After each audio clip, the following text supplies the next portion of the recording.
Hey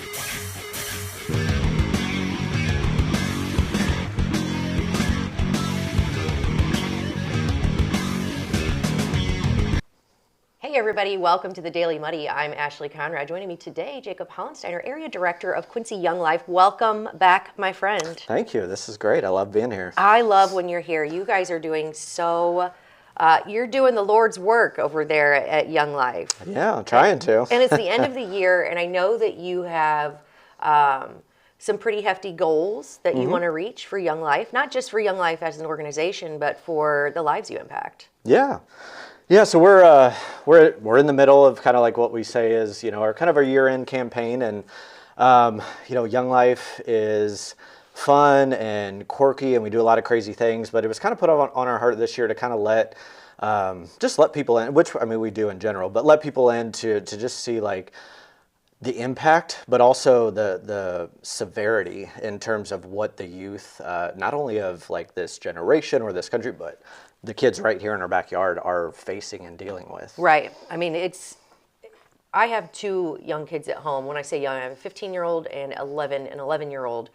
And the things that they're faced with, although, they may be in way better positions than a lot of kids, but the things that they're faced with, even on a daily basis, with, social interactions, the digital world, expectations, which I know we all feel, but kids that age, they are dealing with some heavy, heavy stuff.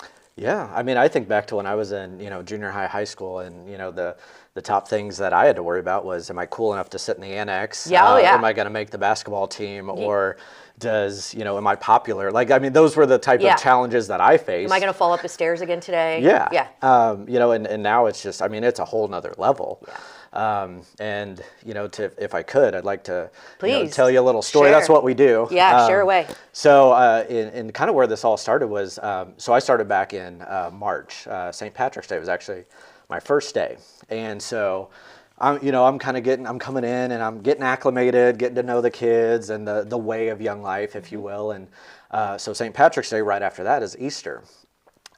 So we have.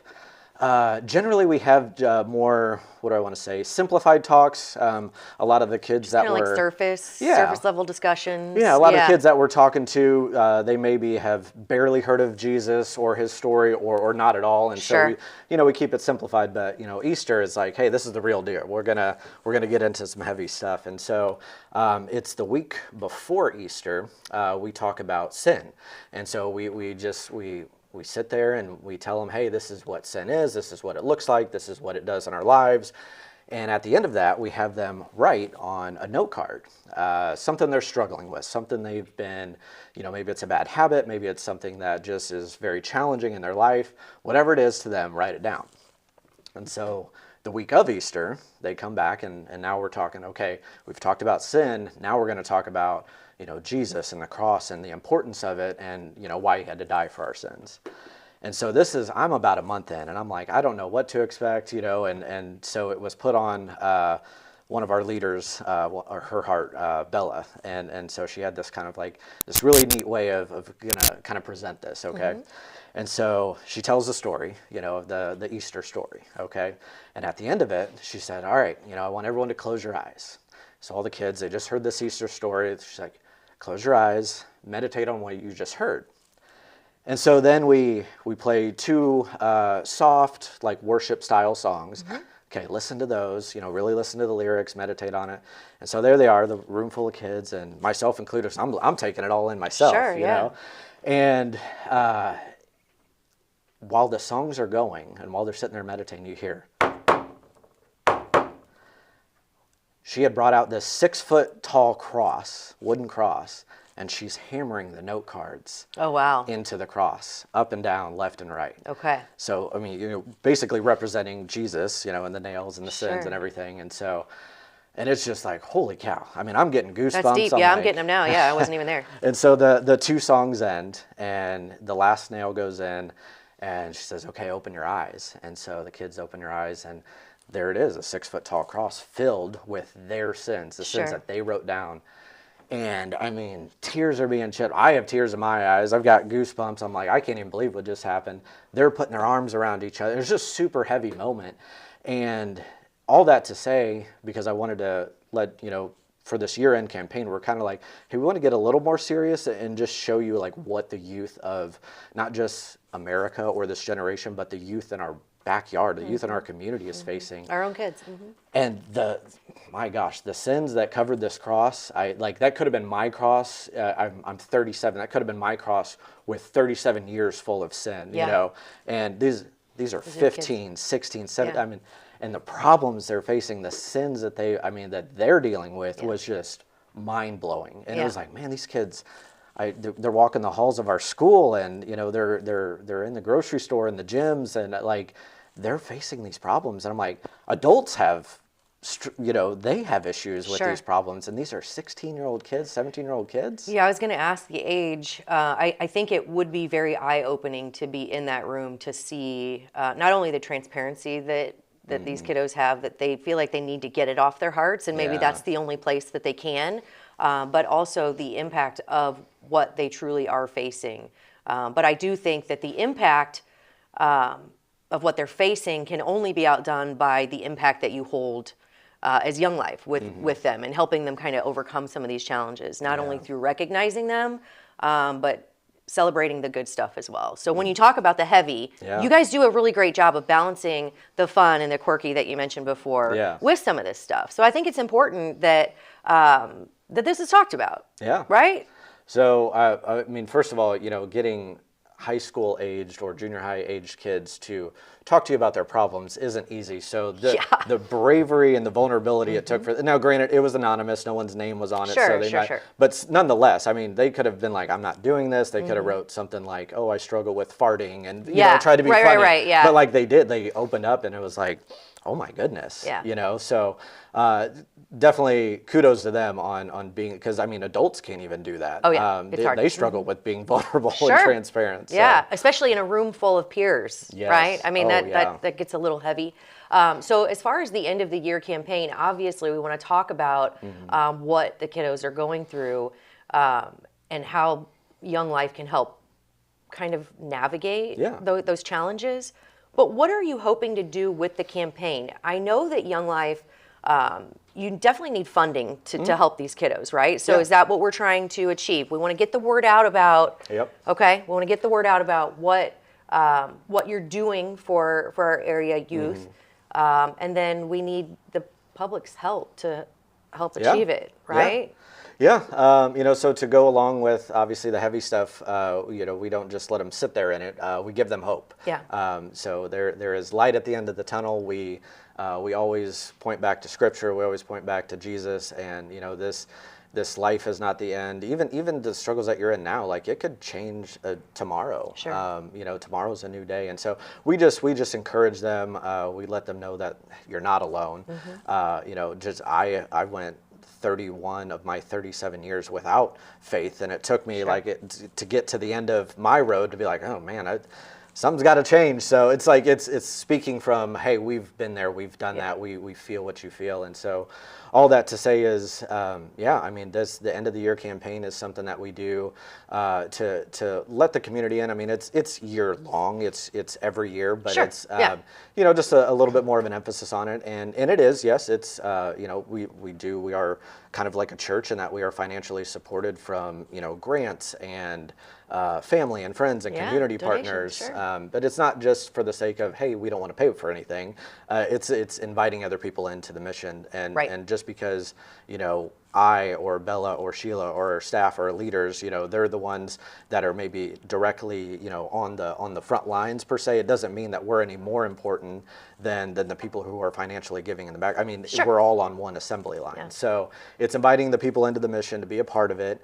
And it's not just money either. I mean, we rely heavily on volunteer leaders, people who like, hey, I believe in this and I want to join and I want to be a part of it. So we have people who aren't getting paid literally coming in weekly and pouring into these kids. Sure. And then prayer. I mean, we're obviously big believers, and prayer changes things, and so just even if you don't have maybe the financial resources, if you don't have the time, understandable. This world, this life is busy. So, hey, would you just join us in praying? Praying for the ministry, because we wholeheartedly believe in that. Yeah, so. And also getting the word out. I know you've been around for a while, but as kids get into the age where they can get involved, maybe they're not having the conversations with their peers who are engaged. So maybe just, talking about it. If you have a child who's maybe, my kiddo's age, 15, 16, 17, maybe have those conversations, especially if you see them struggling in anything, to give them kind of a sense of community. And then as far as the year-end campaign for Young Life, serving through, whether it's serving through monetary donations or, time being engaged with the crew, down at the Young Life, or prayer. I think that's a good call to the community. Yeah, and I mean, we're blessed enough to have a space. Thanks to the folks at NAPI, they provide our space. We're down there at 521 State. A lot of Young Lives actually don't have a space. They kind of just go wherever, or maybe partner with a local church. So we do have a space, which is awesome and amazing. But the funding, when we're asking for dollars, it doesn't. I tell people it's not going to keep the lights on and the water running. Right. You do camps and you do activities, yes. and camps. Speaking of that, we have these just immaculate summer camps that they have invested in all throughout the country, and we go for a week in the summer, and it's camp cost, and not everyone can afford it. Whether you're well off or not. I mean, it's expensive, but we try to make it a point at all Young Life, but especially at Quincy Young Life, there is no excuse to why a kid can't be involved. So, even on a weekly basis, hey, I want to come to Young Life, but I can't. My mom's busy. I can't get a ride. We will literally go and pick you up. Okay. Camp, same thing. Hey, I can't afford camp. We're gonna raise we will even pay out of our bottom dollar if need be. And so we want to make it sure that, hey, there's literally no stone unturned that will prevent you from being involved and hearing the good news. Yeah, I love it. Love what you're doing. I think it's really important and an awesome opportunity for kids to get engaged, not only with Jesus and what's weighing heavily on them, but other kids in the community who are suffering through some of the same stuff that tends to get heavy. And the fun things that you do balance really nicely with trying to get them to look inwardly a little bit. So, we do. We do a lot of fun and quirky things. That's our platform. But it's really like I said, when I was referring to that story, like these kids, they don't have an opportunity to be kids. It's like they're going from, youth age to adulthood, and it's like they don't even have that. So we use that as our platform. It kind of gets everyone on a playing field, and then that kind of, in turn, helps them to let their guards down, and just kind of like, okay, this Jesus thing, it's kind of fun. I like this. Good begets good, for sure. And I love that you're eliminating the barriers, to entry and engagement with doing the year-end campaign. So again, if you are called to serve, whether through monetary donations, through getting engaged with Young Life, or through prayer, it is welcome. How do people reach you? Oh yeah, so we're all over the social media. So we're on Facebook. You can find us out there in Quincy Young Life. You can Google us. It'll come up with our website, our address, our just our mission and what we're about, who's involved, and what we do, where we go. So perfect. Well, keep doing what you're doing. It's great for our community. And again, if you feel called, reach out. They will gladly take it, and our kiddos need it. So thank you so much. I appreciate it. Happy holidays to you and the whole crew at Young Life. Thank you. All right. Thanks so much. I think that does it for today's Daily Muddy. We'll catch you back here tomorrow for more. Instant Replay is your local sports bar. With 18 big screen TVs, we have all the sports packages from college games to pro games. We offer daily drink specials, and come check out the Bullpen, our newly renovated beer garden. Instant Replay, 2739 Chestnut in Quincy. Welcome to the Abbey, a Quincy tradition. With 6 big screens, a new larger kitchen, and now more seating capacity, the Abbey is the place to be before, during, and after the big game. Come enjoy fan favorite appetizers, steaks, burgers, and a variety of daily food and drink specials. Can't join us? Carryout is available too. Now with a convenient drive-up window to better serve you. 1736 Spring in Quincy. Opens at 3 p.m. Tuesday through Sunday. Come join all your friends at the Abbey, a Quincy tradition. Welcome out to Kelly's on Broadway tonight. We're drinking cold beer and it feels so right.